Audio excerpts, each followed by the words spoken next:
কোনো দল হুমকি দিলে বিএনপি চুপ করে বসে থাকবে না, বলছেন টুকু। 160 ভরি সোনা লুট, আগের রাতে বনশ্রীতে বৈঠক করে ডাকাত দল, ভাগ করে দেওয়া হয় দায়িত্ব। সপরিবারে 9 দিনের সফরে থাইল্যান্ড যাচ্ছেন সিসি।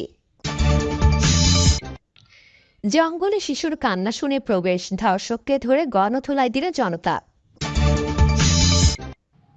এবং সর্বশেষ জানাবো আসিফ নজরুলের করা সমালোচনায় শেখ হাদিজা। শুনছিলেন সংবাদ শিরোনাম, এবারে বিস্তারিত। কোনো দল হুমকি দিলে বিএনপি চুপ করে বসে থাকবে না, বলছেন টুকু।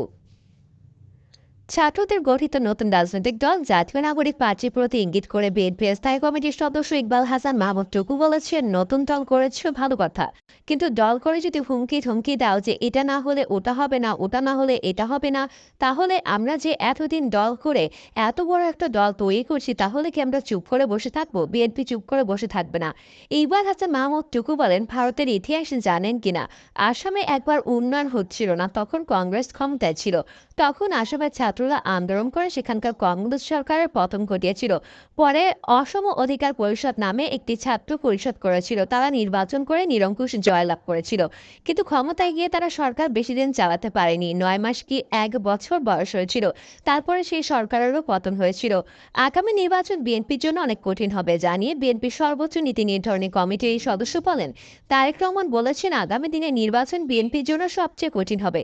আমিও বলছি সবচেয়ে কঠিন হবে, আমাদের নানা শক্তির বিরুদ্ধে লড়াই করতে হবে। কেউ ধর্মের ট্যাবলেট বেচছে, কেউ খেলাফতের ট্যাবলেট বেচছে, নানাজন নানা ট্যাবলেট দিয়ে ধর্মপ্রাণ মানুষের মন নেওয়ার চেষ্টা করছে, কিন্তু বাংলাদেশে মানুষ শহীদ প্রেসিডেন্ট জিয়াউর রহমানের দেওয়া জাতীয়তাবাদকে বিশ্বাস করে, যাকে আমাদের সবাইকে নিয়ে একসঙ্গে থাকা। 160 ভরি সোনা লুট, আগের রাতে বনশ্রীতে বৈঠক করে ডাকাত দল, ভাগ করে দেওয়া হয় দায়িত্ব। রাজধানীর বনশ্রীতে ব্যবসায়ী আনোয়ার হোসেনকে গুলি করে সোনা ডাকাতির ঘটনায় 6 জনকে গ্রেপ্তার করেছে ঢাকা মহানগর গোয়েন্দা পুলিশ। গ্রেপ্তারদের মধ্যে ডাকাতের মূল হোতা ছিলেন কাউসার, খলিল ফরহাদ ছিলেন ব্যাকআপ হিসেবে, রেকি পার্টিতে দায়িত্বে ছিলেন সুমন এবং দুলাল চৌধুরী। ডাকাতির ঘটনায় 7.62 mm রিভলভার উদ্ধার করা হয়েছে। আগের রাতে বনশ্রীতে তারা ডাকাতি সংক্রান্ত প্রস্তুতিমূলক বৈঠক করে। এর আগে গতকাল রাজধানী ঢাকা, গাজীপুর, নারায়ণগঞ্জ, বরিশাল, পিরোজপুর ও মাদারীপুর সহ দেশের বিভিন্ন স্থানে ধারাবাহিক অভিযান পরিচালনা করে অভিযুক্তদের গ্রেপ্তার করে ডিবি। এ সময় তাদের কাছ থেকে লুট করা সোনার মধ্যে 4 ভরি 9 আনা, বিক্রি করা সোনার মূল্য বাবদ নগদ 2,44,500 টাকা, ঘটনায় ব্যবহৃত একটি 7.62 mm রিভলভার, 4 রাউন্ড গুলি ও একটি মোটরসাইকেল উদ্ধার করা হয়।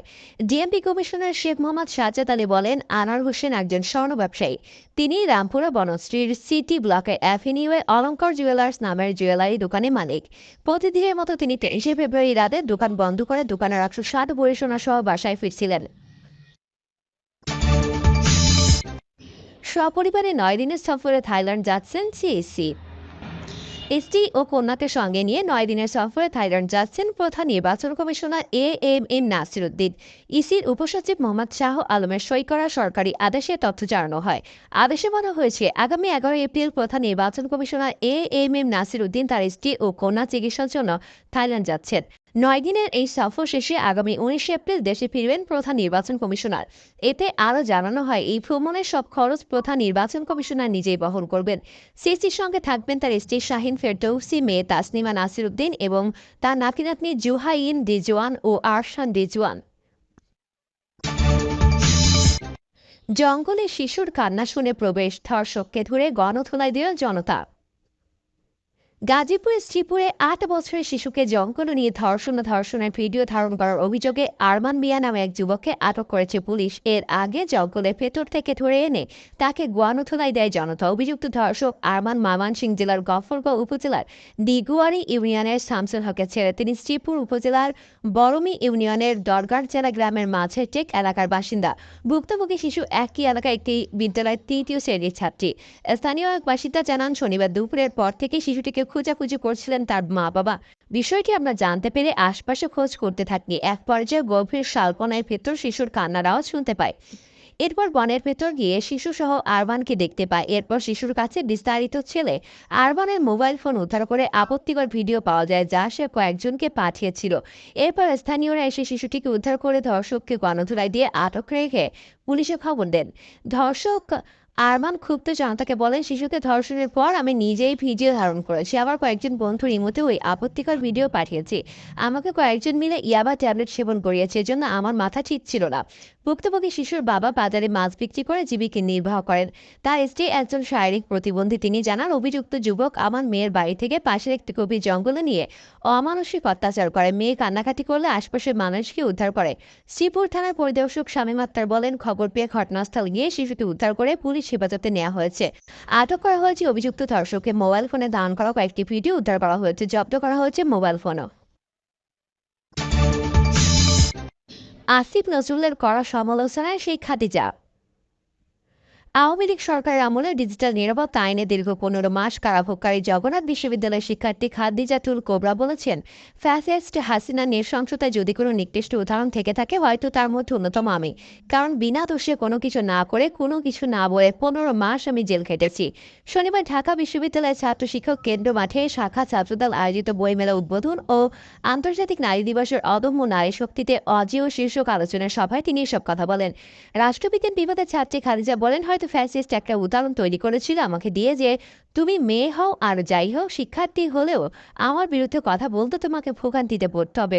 আইন উপদেষ্টা আসিফ নজরুলের সমালোচনা করে জবির এই শিক্ষার্থী বলেন, আমরা স্টুডেন্টরা বিশ্বাস করে আজকে সরকারের উপদেষ্টাদের বসিয়েছি। আসিফ নজরুল স্যার যদি বিচারগুলো করতে না পারে, তাহলে আপনি নেমে যান। খাদিজা বলেন, ২০২০ সালে করোনাকালীন মেজর দেলোয়ারের সঙ্গে একটা লাইভ করি, সেখানে স্বাভাবিক ৬ থেকে ৭টা প্রশ্ন করি। তিনি শেখ হাসিনাকে ফ্যাসিস্ট বলেন। তারপরও মামলা হয়নি। ২ বছর পর অনেক ঝামেলা করে মামলা অনেক বড় করে আমাকে তুলে নেওয়া হয়। নারী দিবসের প্রসঙ্গ টেনে খাদিজা বলেন, আজকে যে নারী দিবসের কথা আমরা সমতা চাই, অধিকার চাই, কিন্তু কোন দিক থেকে চাই? সমতা মানে এই রাজ্যে পুলিশ বাইরে যেটা শো করতে পারছে, আমি সেটা নারী হয়ে পারবো। দুঃখিত, আমার কথায় যদি কারো ব্যক্তিত্বে আঘাত লাগে। আমাদের নারীদের ইসলামের অনেক উপরে স্থান দেওয়া হয়েছে। আমরা সমতা চাই, অধিকার চাই, ঠিক আছে। আমরা আমাদের পুরো বাতিল করেছি, কিন্তু আমরা সমাধিকার কথাটাকে অন্যদিকে নেব না, সেটিকে আমরা যথাযথভাবে কাজে প্রয়োগ করব। জুলাই আগস্টের অপরাধীদের বিচার না হয় হতাশা প্রকাশ করে খাদিজা বলেন, আজকে সরকারের পতন হয়েছে ৮ মাস, এত কিছু প্রমাণ থাকা সত্ত্বেও আমরা দেখছি না কারো কোনো ধরনের বিচার হচ্ছে। ডিজিটাল নিরাপত্তা আইন বাতিল হচ্ছে না। আমার মামলা শেষ হয়েছে অনেক আগে, কিন্তু অন্যরা এখনো কোর্টে যাচ্ছে। যেগুলো প্রমাণ আছে সেগুলোর বিচার করা দরকার। যেখানে আন্দোলন করা দরকার, আমরা নারীরা সেখানে আন্দোলন করি না। ৮ বছরের একটা মেয়েকে ধর্ষণ করা হলো, সেটা নিয়ে কেউ কোনো কথা বলছে না। অথচ কেউ একটা কিছু বললেই আমরা মেয়েরা রাস্তায় নেমে পড়ি। প্রিয় দর্শক, এই ছিল এখনকার সর্বশেষ সংবাদ। আপডেট সব সংবাদ পেতে চ্যানেলটি সাবস্ক্রাইব করে বেল আইকনটি ক্লিক করে রাখুন।